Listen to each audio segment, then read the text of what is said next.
وقبل ما نبدأ حلقتنا عايز أقول لكم على أسعار الحاجات من سنة واحدة بس، والأسعار دلوقتي بقت عاملة إزاي. هنبدأ أول حاجة بمنتجات اللي إحنا كنا على طول دايما بنجيبها. دواجن، سعر الدواجن كان من سنة واحدة بس كان ب35 جنيه، حاليا سعر الدواجن الكيلو بقى ب90 جنيه ويمكن أكتر كمان. أنا بجيب لك الأفرج المتوسط ما بين الأسعار. سعر اللحمة كان الكيلو يعني هنقول ب150 جنيه أفضل لحمة، حاليا الكيلو بقى ب300 جنيه. سعر الحديد كان من سنة واحدة بس كان ب18000، بعدها ب3 شهور وصل ل20000، وحاليا وصل ل49,000، وكمان فترة هيوصل ل60,000 جنيه. سعر الأسمنت كان السنة اللي فاتت فقط كان ب1500 جنيه، حاليا سعر الأسمنت وصل ل3500 جنيه. سعر الدولار كان من سنة واحدة بس كان ب17 جنيه، حاليا سعر الدولار وصل ل31 جنيه. سعر الذهب كان ب1500 جنيه، حاليا بقى ب3000 جنيه. منتجات الألبان كلها كان الكيلو اللبن كان من سنة واحدة بس ب10 جنيه، حاليا كيلو اللبن بقى ب25 جنيه. ناهيك عن كل المنتجات الغذائية اللي احنا بنجيبها، اضرب السعر في 3 أضعاف من سنة واحدة بس. ربنا يستر على مصر من الفترة الجاية إن شاء الله. اتصدمت طبعا من الأسعار اللي أنا عرضتها دلوقتي، حاجة محزنة جدا جدا جدا جدا على أي دولة.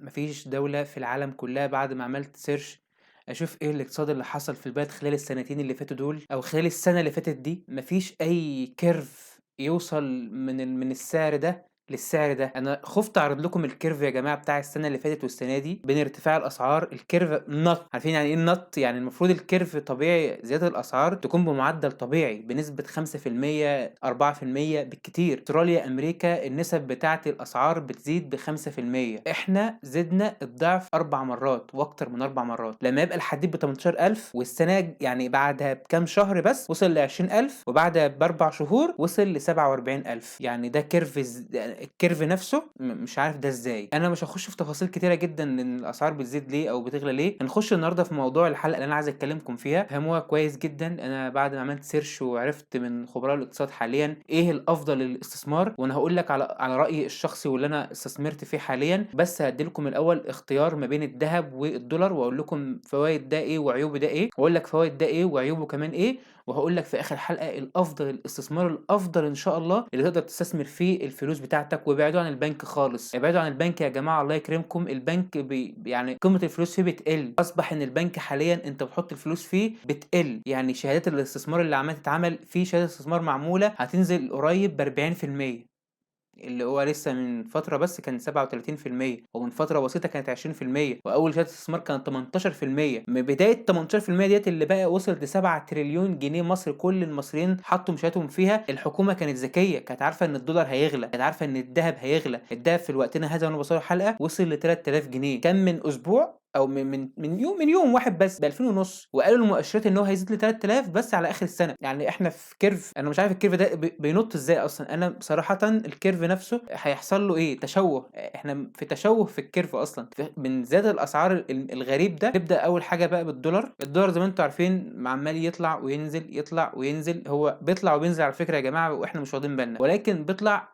حاجات بسيطه وبينزل برده حاجات بسيطه. حاليا الفتره ديت الدولار مفيش دولار في البنك المركزي المصري نهائي. اعلن البنك المركزي من اسبوع ان ما عادش فيه دولارات. يعني ايه ما عادش فيه دولارات؟ يعني كل المستثمرين اللي هم مصريين، المصريين اللي هم محتكرين السوق وهم السبب في زياده الاسعار دي، عايزينهم يشتغلوا اكتر بحيث ان هم يجيبوا استثمار من بره ويزودوا الدولارات في مصر. طب ده هيفيد بايه البنك المركزي ان مفيش دولارات؟ ده هيفيد ان هم هيغلوا سعر الدولار، هيغلوا سعر الدولار بالنسبه للجمارك فقط. يعني سعر الدولار بالنسبه للجمارك فقط هيعلى، ولكن احنا بالنسبه لنا احنا هنا معاملاتنا الدولار الفتره الجايه هيكون ثابت مش هيعلى. الدولار فيه تعويم، اللي يقول لك فيه تعويم، التعويم مش هيزيد عن الدولار. خبراء المصريين حاليا مأكدين ان الدولار ماشي في كيرف اللي هو ماشي فيه، مش هيعلى مش هيرتفع. ولكن الدولار لو ارتفع هيرتفع بنسبه كبيره جدا جدا. الدولار ممكن يوصل ل 40 جنيه، الدولار ممكن يوصل ل 40 جنيه الفتره الجايه. ليه؟ لان المستثمرين الاجانب عايزينهم يستثمروا هنا، والمستثمرين المصريين محتكرين الدولار اصلا. فاهمين يعني ايه؟ يعني المستثمرين المصريين دول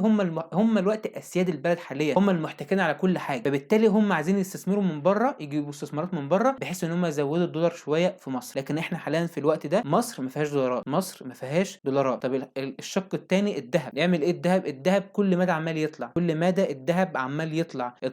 كيرف الذهب برضو بشكل غريب جدا من 2000 ونص في خلال يوم وصل ل3000 جنيه، من 2500 ل3000 جنيه. ده شيء غريب جدًا، جدًا، ما هوش موجود في أي دولة في العالم، إن في سعر يغلى من يوم يعني كام ساعة كده يغلى 500 جنيه. يعني إحنا بنتكلم في غباء، مش في أسعار بتزيد، إحنا بنتكلم في curve غبي. تشوُّه الcurve ده مشكلة كبيرة جدًا إحنا كمصريين، إزاي الحاجة بتغلى بالشكل ده. طيب رأيي الشخصي إيه بس، عشان مش عايز أطوّل في الحلقة دي، لإن الحلقة دي كلّها ملعبكة أصلًا، وزعلان جدًا عن إن أنا باتكلم عن مصر بالطريقة اللي أنا ما كنتش أحب إن أنا أتكلم عن مصر، إن تبقى دولة عريقة زي ديّة بيحصل انهيار في الاقتصاد وانهيار في كل حاجة. مش عايز أتكلم فيها كتير، ولكن أنا أفضل يعني أفضّل، ورأيي الشخصي طبعًا، والرأي اللي هو الأقرب للحاجة المنطقية حاليًا، الدهب.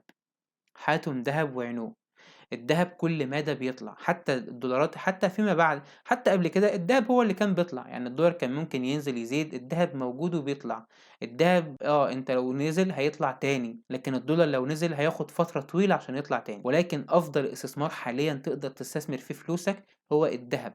ابعد عن البنك، ابعد عن العقار، اوعى تشتري عقار. العقار برضك قليل جدا، ما تشتريش عقار حاليا الفترة دي خالص، لان في غباء في ارتفاع اسعار المون والحديد والحاجات دي كلها.